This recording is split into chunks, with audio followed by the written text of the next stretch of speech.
The sun was barely up when James Rowan knelt in the dust, tightening a valve on his irrigation line. Early mornings were sacred out here before the heat set in and before the HOA roosters started crowing. He had nearly 200 acres too. Himself, most of it still wild, still patient. But as he adjusted the spigot, a sound shattered the quiet. "Hey, can't be doing that." He froze. That voice, sharp, loud, and unmistakably entitled. James straightened slowly, eyes locking, with a figure standing stiff as a shovel across the scrub line boundary. There she was, arms crossed like a mall cop, sunglasses perched atop her blonde helmet of a haircut. Karen Hemmings, self-proclaimed queen of the Oakhaven HOA. "You're in violation," she snapped, stepping closer to the property line. "You're destroying community land." James looked around, deliberately slow. The nearest house was nearly 1,000 feet away, neatly boxed. HOA approved, beige with 2 succulents and a regulation driveway. Oakhaven's edge scraped against his southeast pasture, barely a fraction of his land. "I'm sorry," he said mildly. "Which violation would that be?" Karen pulled out a folded paper from her fanny pack, laminated. "Of course. Section 5.3b. Unauthorized exterior modification. Irrigation lines visible from the street." James raised an eyebrow. "Street, ma'am? You're not even on my property." Karen scoffed. "This entire hillside is under the Oakhaven Community Covenant. It's governed land. You'll need to file a landscaping approval form or I'll what?" James asked, wiping his hands calmly on his jeans. She pulled out her phone like it was a badge. "I'm calling the sheriff." Right now. 30 minutes later, the crunch of gravel signaled Deputy Barnes' arrival. James greeted him with a nod and a pitcher of cold tea. Karen was already barking orders, demanding citations and code enforcement backup. "I need her off my land," James said, quiet but firm. "She's trespassing." Deputy Barnes rubbed the back of his neck. "Karen, do you know exactly where?" "The subdivision ends." "It doesn't," she shrieked. "It's all part of the Oakhaven overlay. That land is under community view protection." James handed the deputy a manila folder. Survey maps, tax records, and the deed. Barnes flipped through it, his eyes widening slightly.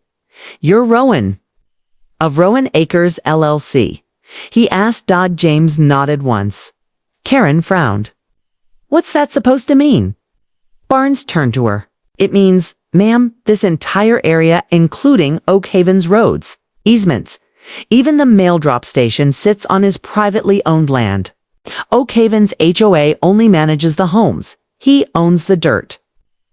Karen's mouth opened, then closed, then opened again. No, that's impossible. The HOA, we manage this land." "Not without a lease agreement," Barnes said, handing her the folder. "And it looks like your board signed one with his LLC 2 years ago.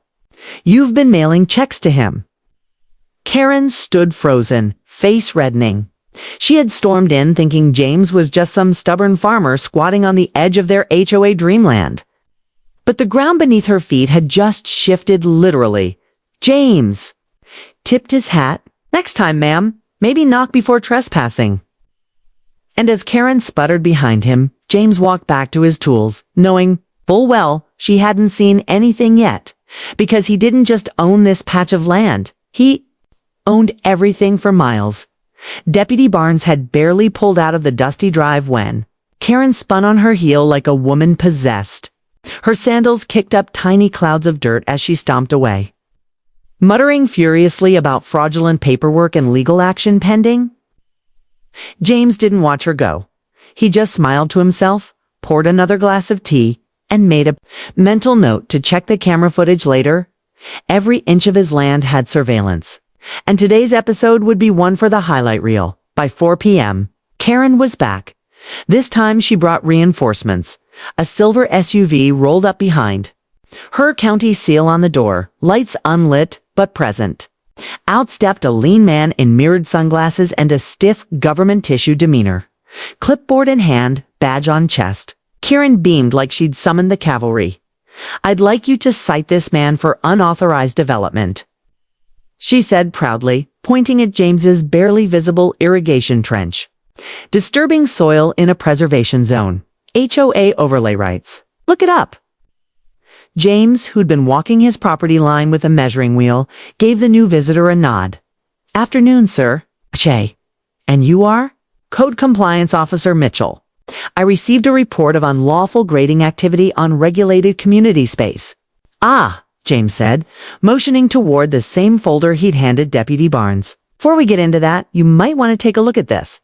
It's all above board." Mitchell raised an eyebrow but flipped through the folder.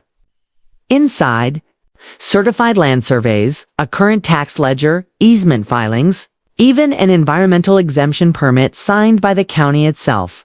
Every page in perfect order. Every document legally binding. Karen tried to peek over his shoulder. "That's fake." He faked it. Mitchell frowned.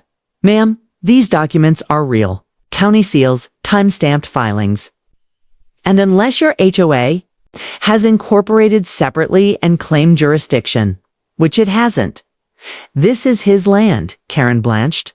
"But we've had our HOA boundaries since 2006, and he's owned the land beneath your community since 2023, through Rowan Acres LLC. You've been operating under a commercial easement," Mitchell replied coolly, "which you can revoke with 30 days notice." Karen staggered back, like she'd been struck. James stayed silent. Let the silence sink in. Mitchell handed the folder back. "Mr. Rowan, I see no code violations here. If anything, I'd recommend your HOA updates their legal boundaries with the county records. Things could get complicated otherwise." As he returned to his vehicle, Karen's voice wavered. You can't own everything." James finally turned to face her. "I don't own everything," he said calmly. "Just the roads your residents drive on. The greenbelt your HOA claims to protect. The storm drainage system you haven't maintained. And the plot your mail kiosk is bolted to." Karen's jaw hung slack. "And by the way," he added, stepping forward just enough for her to feel the weight of the truth, "next month your easement lease is up for renegotiation. Or revocation." As Karen backed away, her mind spinning. In panic, James walked his land like a king surveying his quiet domain. The sun dipped lower, shadows lengthened, and something in the wind carried the scent of reckoning. Karen had no idea that her power was built on land she didn't even control. But she was about to find out. The board would meet soon. And when they did, James planned to make sure they remembered exactly who held the ground beneath their feet. The Oak Haven Community Board hadn't met on a weekday in over 2 years. But by Tuesday night, every seat in the recreation center was filled. The emergency meeting was called under Article 4, Threats to Community Stability. Translation: Karen had lit a match, and the board was watching the fuse race toward the powder keg. Karen stood at the head of the table, a manila folder clenched in her hands and fury written across her face. "He's manipulating the system," she insisted, voice high and ragged. "This Rohan guy, he's using legal loopholes to undermine our HOA. We must challenge his deed. We need an injunction immediately." President Linda Zhao glanced at Treasurer Malik Dorsey, who hadn't said a word since the meeting started. His laptop screen glowed faintly, reflecting spreadsheets and scanned documents. "Karen," Linda said evenly, "this isn't the first time you've tried to escalate a neighbor dispute. Remember the flagpole incident? That was different." Karen barked. "This isn't about flags. It's about the very land we're standing on." Malik cleared his throat. Everyone turned. "I ran the county records," he said quietly. "James Rowan's ownership checks out. The LLC, the land use transfers, even the subdivision boundaries. Haven sits squarely on his land. It's been since the Henderson Trust sold it in 2023. Silence. Karen paled. "He's been receiving our land use payments," Lee continued, "about $3,200 per month. It's auto-deducted through a vendor we never fully audited. That vendor was absorbed by Rowan Acres LLC just before the transfer. Wait, gasped Secretary Denise. You're telling me we've been paying him to exist? Technically? Malik nodded. Yes. Karen's voice cracked. Then, we sue him. We challenge the title, claim easement rights, declare eminent domain, something. Malik looked her dead in the eye. You can't eminent domain private land with an HOA charter, Karen. We're not the city. We're a glorified neighborhood committee with outdated bylaws and a bank account smaller than my nephew's lemonade stand. Linda exhaled. What happens if he revokes the easement? Streets become private, Malik said. Trash pickup halts. Deliveries are blocked. We lose access to the Greenbelt walking trails, and this is Keitha mailbox cluster. He could technically require rent for that land. Gasps. Eyes darted around the room. What once seemed like harmless lawn citations and HOA fines now looked like a house of cards, and Rowan had just pulled the bottom out. Karen wasn't done. Then we fight it in court. Malik sighed. Karen, I found something else. He pulled up an email chain and tapped the screen. Last year, you corresponded with the county about extending the Oak Haven beautification zone. In that thread, you explicitly acknowledged the land was owned by Rowan Acres LLC. You even thanked them for not blocking community access. Karen's face drained. Linda blinked. Wait, you knew? I thought it was symbolic, like he was just letting us use it. I didn't think he'd actually enforce anything. The room erupted in disbelief. People murmured. Some demanded a vote. One board member openly asked if resignation was possible before it gets worse. Karen tried to defend herself, but her words were lost under the hum of chaos. And then Malik dropped the final blow. Rowan sent me a proposal. We renegotiate the lease at triple the rate, or he revokes all access in 30 days. Everyone fell silent. Karen's hands trembled. Malik stared at her. Calm, but final. You started this war, Karen, but you didn't check who owned it. Battlefield. Karen didn't sleep that night, while the rest of Oak Haven sat under the illusion of neighborly calm. She stared at her ceiling fan, fuming. Every rotation of the blade seemed to whisper, he owns the land. He owns the land, her kingdom, the HOA rules, the bylaws. The monthly violation letters she proudly signed had been built on someone else's soil, and that someone just put up a fence by sunrise. Karen was marching toward the source of her rage with the fury of a woman scorned.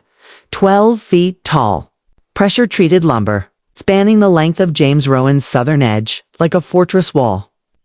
The new fence cut off the Greenbelt Trail, eliminated any view from Oak Haven's walking path, and worst of all was being painted a rich, unapologetic black. Karen gasped. Black fences were forbidden, not by law, not by county, but by the Oak Haven HOA's aesthetic code book. Page 17, section 6A, a document she'd helped write. This is a violation, shouted at the workers. Staining the fence, unapproved fencing, unauthorized height, aggressive color choice. The workers just shrugged and kept brushing on the paint. Karen stormed back to her garage, returning 10 minutes later with a clipboard in one hand and a red paint bucket in the other. If James thought he could defy the HOA, she would give him a visible reminder of who was in charge. She stomped across the scrub brush.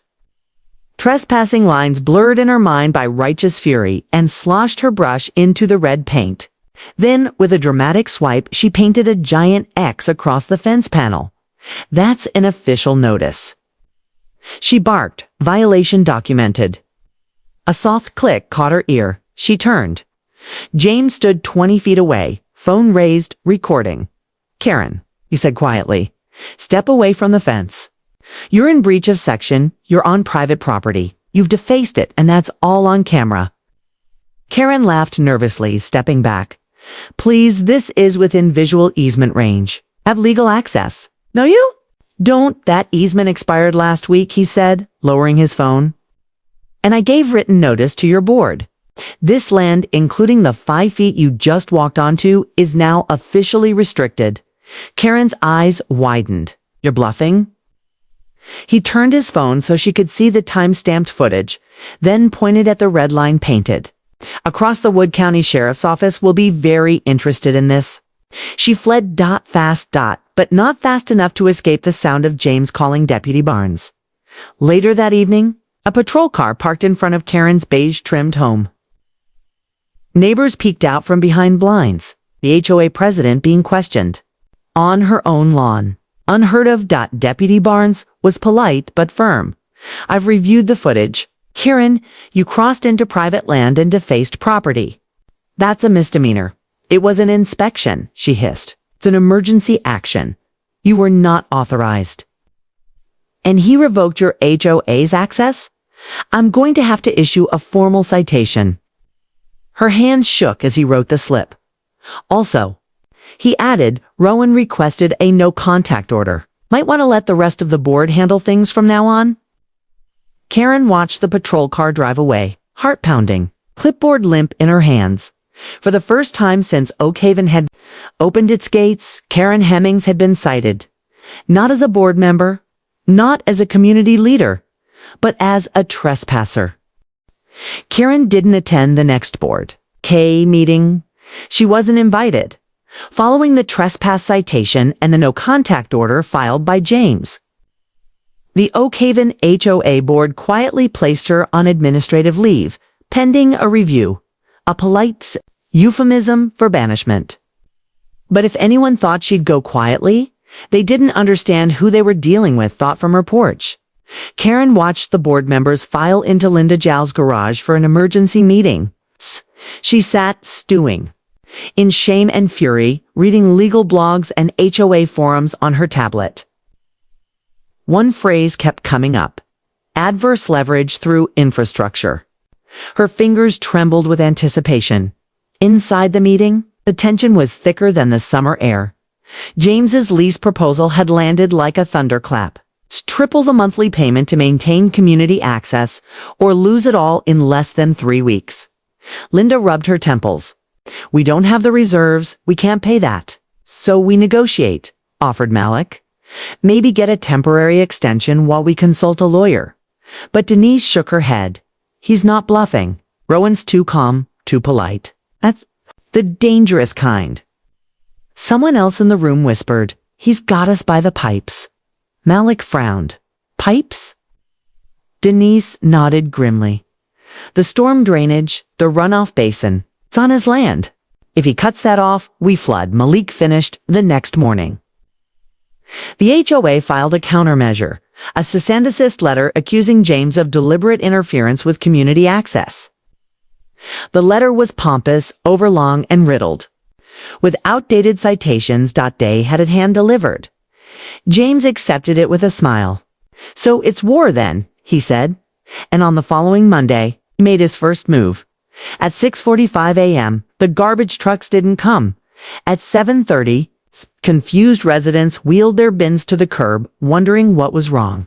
By 9 o'clock, the HOA email server exploded. James had contacted the waste management company and revoked right HOA access for all vehicles servicing Oak Haven, citing expired easement terms and liability concerns.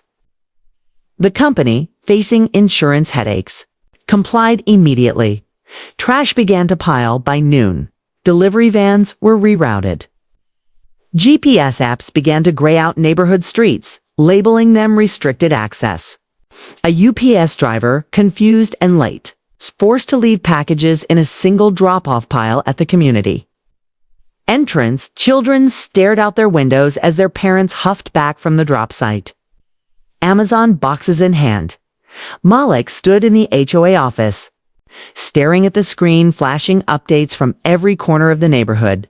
"This is getting out of hand," he muttered. Linda nodded grimly.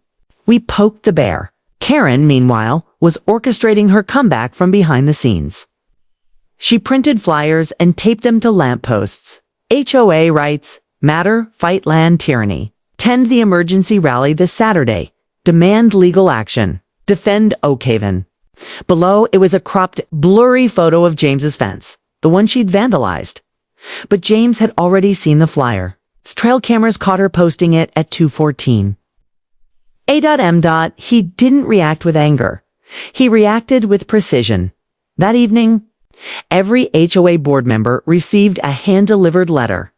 Inside, a final lease extension offer, quadrupled the original fee, a clause stating that any public rally held on his land would trigger permanent access revocation, and a line, circled, in red ink, "This is not a bluff. This is business." Trash rotted under the sun, packages piled like driftwood. And for the first time, Haven began to feel like a neighborhood under siege.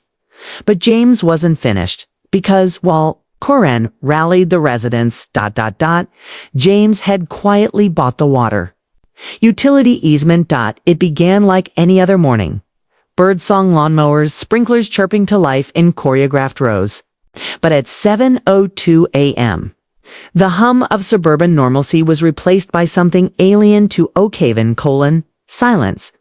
No water pressure, no morning showers, no dishwashers cycling. No coffee makers sputtering. At first, the residents thought it was a glitch. Maybe a broken main, a burst pipe, something the HOA's maintenance contractor could patch. But then the phone started ringing. No one had water, not a single home, not one hose, not even the clubhouse restroom taps. Panic rippled across the streets. At 7:41 a.m., Linda Jow's inbox received a scanned letter from the East County Utilities Department. The subject line, easement ownership revision, immediate service suspension notice inside. It stated in legal but painfully clear terms, due to the transfer of utility easement rights from East County Holdings to Rohan Acres LLC.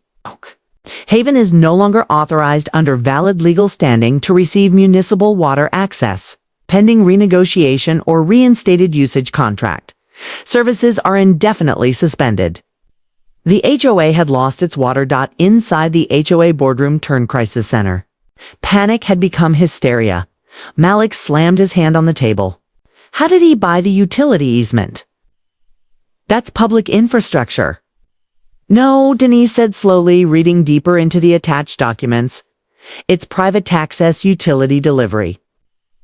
This subdivision was built on a bypass system in the 90s. The pipes enter through land he now owns. He didn't buy the water, he bought the valve. Linda leaned back, stunned. He owns the valve. Yes, Denise whispered. And now it's closed. By 9 a.m., Karen's scheduled rally for neighborhood rights was falling apart. Residents didn't want slogans. They wanted answers. They were sweating in unshowered misery, furious and dehydrated, dragging their kids across sun-baked sidewalks to find bottled water and restrooms outside the gates. One father shouted at her, "You said this was under control."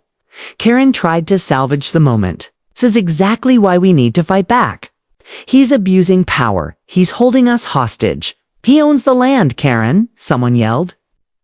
"We're the ones who built on his property," the crowd murmured. Doubt and sweat dripping down their necks. Then a rumble broke through the heat. A dark blue truck, unmarked, slowly driving past the gathering with tinted windows. At the wheel, James Rowan. He didn't stop, just drove by. But taped to his side window was a sheet of paper in bold red letters. Negotiate. Or evaporate. Rowan Acres LLC back in his farmhouse. James sat calmly at his desk. The documents were spread out before him. Titles, deeds, certified easements, water routing diagrams, each stamped, legally airtight. A soft chime rang from his phone. An email from Linda Shaw. Subject: We're ready to talk. He didn't reply. Not yet. He leaned back, watching the security feed of Oakhaven's gated entrance. Dozens of residents now stood at the gate trying to get out. The magnetic locks were down. Another utility box wired through a transformer that sat ... On his land, James smiled. Not out of cruelty, but clarity. You don't build a kingdom on someone else's soil and pretend to rule it. Inside Oakhaven, panic reached a boiling point. Karen retreated into her house, drawing the blinds. The flyers were gone. The people had turned. And in every home. The faucets still didn't work. Not because of a storm, not because of a failure, but because one man, calm and meticulous, had closed the tap and no one in the HOA knew how to open it again. By Wednesday morning, Oak Haven had descended into something almost post-apocalyptic. Water jugs lined porches like sandbags. Residents trekked to nearby gas stations to shower using wet wipes. The clubhouse pool, once a place of serenity, now sat stagnant, covered with a blue tarp and padlocked by James's legal team. No water meant no sanitation, and no sanitation meant no open facilities. And yet, just outside the gates, everything functioned fine. Sprinklers sprayed. Garden hoses hissed. Lawns thrived because the land was still Rowan's, but Oak Haven. That was the bubble he had chosen to burst. At 10:03 a.m. The HOA board met in an emergency vote to authorize negotiation with Rowan Acres LLC. The decision was unanimous. Linda Zhao called him directly. He answered after 3 rings. Calm, measured, send. Your negotiators to my office at 3 p.m. Bring no lawyers, no media, no Karen. Click. At 2:59 p.m. Linda, Malik, and Denise stepped into James Rowan's farmhouse office. It was cooler than expected. No air of hostility, just chilled lemonade. Leather chairs and file folders neatly stacked on the table. James didn't waste time. You want the water back? You want the trash service reinstated? You want your roads and trails and mailbox rights returned? Linda nodded. We'll agree to lease terms. We're prepared to meet your rate. I've revised my offer, James said, sliding a crisp contract across the table. 4 pages. Clear terms, fair pricing, and then, on page 5, the clause. Section 9, non-compete rider as a condition of lease approval. The Oak Haven HOA agrees to the full resignation and permanent barring of Karen Hemmings from all HOA involvement, present and future. This includes board membership, code enforcement, and administrative action. They stared at the page. Linda's lips parted. You want us to remove Karen? James leaned forward. No, I want her gone. From every committee, clipboard, and comma in your rulebook. Her reign ends now, or this agreement never begins. Malik sighed. You can't just throw her out. She was the one who called the cops on land she didn't own, James said sharply. She trespassed. She vandalized my fence. She escalated a non-conflict into a Cold War. Denise, who had never liked Karen but always kept quiet, slowly nodded. It's her or the neighborhood. Linda hesitated. She knew the board would approve it. She knew the community would cheer. But something in her voice cracked. She's going to retaliate, she said. Karen doesn't. Go down easy. James stood, hands folded behind his back. Then I'd suggest you lock the gates before she gets a megaphone. They signed. At 5:17 p.m., Oak Haven's water was turned back on. Garbage trucks returned the next morning. The fences remained, but the greenbelt was accessible again. Even the gate magnets reset life on the surface began to return. But in a cozy house at the end of Mulberry Lane, Karen Hemmings received a hand-delivered letter from the HOA, signed by Linda Zhao, stamped by Rowan Acres LLC, effective immediately. You are hereby removed from all HOA-related duties and barred from holding any office within Oak Haven Property Management. This decision is final and non-negotiable. Karen's breath caught. She crumpled the letter in her hand, her eyes burning with betrayal. And as night fell over Oak Haven, one street lamp flickered where it hadn't before, because Karen had already started planning her next move. OakHavens.com had returned, but it was a shaky calm. Like glass resting on a wobbling table, the sprinklers worked. Trash was picked up. People waved again at the mailbox, but they all knew it wasn't over, because Karen Hemmings didn't vanish. She waited, her blind stayed drawn. Her car never left the driveway. But those closest to Her noticed something strange. Delivery boxes piling up on her porch, rolled up blueprints, high-gain Wi-Fi antennae, strange electronics with surveillance labels. Something was brewing. And then, without warning, Karen struck back. The moment came on a sunny Friday. Just as Linda Zhao returned from a school board meeting, she found a flyer taped to her door, not from the HOA. Emergency petition. Recall the board, reinstate Karen. Hemming signed by 66% of residents. Vote set for Sunday. Linda's heart dropped. She wasn't just being challenged. Karen had weaponized the HOA's own charter. Across Oak Haven, the energy shifted. Karen had been quietly canvassing, whispering at backyard fences, handing out freeze-dried emergency water pouches with her signature on them. She spun the narrative. They gave away our rights to a man who shut off our water. They made backdoor deals. They silenced your voice. I'm fighting for your property values. By Saturday night, her army had grown. Lawn signs sprouted like mushrooms. Bring back balance, bring back Karen, and James Rowan. He was watching all of it from his security console. Sunday's vote was held in the clubhouse. James didn't attend. He didn't need to. While Karen rallied signatures, he'd bought the clubhouse. Just before the ballots were opened, Malik received an emergency email. Attached was a purchase deed, dated Friday morning, filed with the county recorder's office. Rowan Acres LLC, new legal owner, Oak Haven Community Center and HOA offices in an instant. Every vote became void. Per Oak Haven's charter. Any board-related meeting held on private land must be pre-approved by the landowner. Without consent, null and void. A moment of stunned silence passed. Then the doors swung open. James stepped inside, slow and composed. Behind him stood a county process server, a uniformed sheriff's deputy, and a folded document in his hand. Good afternoon, he said. I'm here to serve notice of breach of charter, attempt to hold unauthorized elections, and illegal use of private property. He laid the folder on the table with surgical precision. Additionally, as new owner of this facility, I hereby revoke access to the HOA board and all non-resident use of the premises, effective immediately. Karen's face turned white. You can't do this, she gasped. James met her eyes. Unbothered. You broke in again, Karen, but this time, it's not just my land. It's the very building you tried to conquer from. By Monday morning, Oak Haven residents awoke to a new sign hanging from the former clubhouse. Coming soon, Rowan Acres Coffee and Co-working Hub. Private membership only, the HOA board. Now relocated to a tiny garage annex, issued a formal unquatent.